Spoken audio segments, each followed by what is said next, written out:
Video ना आपल्या मराठी भैयांसाठी हा व्हिडिओ आहे आणि नक्की तुम्ही हा व्हिडिओ बघा सगळ्यांनी पाहिला तर। कोई तमिल बाबू ओडिशा चला सकता है क्या?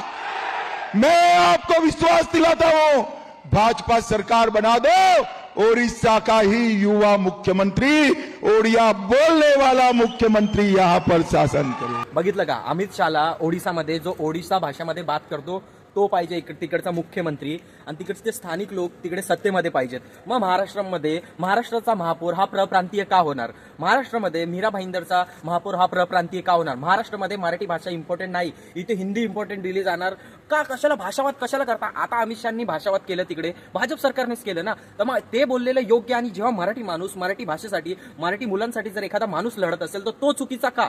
मग आता कुठेतरी प्रश्न निर्माण होतो की फक्त महाराष्ट्रासोबत खेळ खंडोबा करायचा, इकडचे नगरसेवक महापौर प्रप्रांतीय ठेवायचे, तुम्ही आमदार खासदार प्रप्रांतीय ठेवायचे, आणि तिकडचे स्थानिक लोक आता तरी मराठी भैये आणि जे मराठी माणसं आहेत त्याचे आता डोले उघडले पाहिजेत। आता तरी डोल्यावरनं अंधभक्ती जे बोलतात ना आता त्याचा पट्टा काढा तुम्ही। जय हिंद, जय महाराष्ट्र।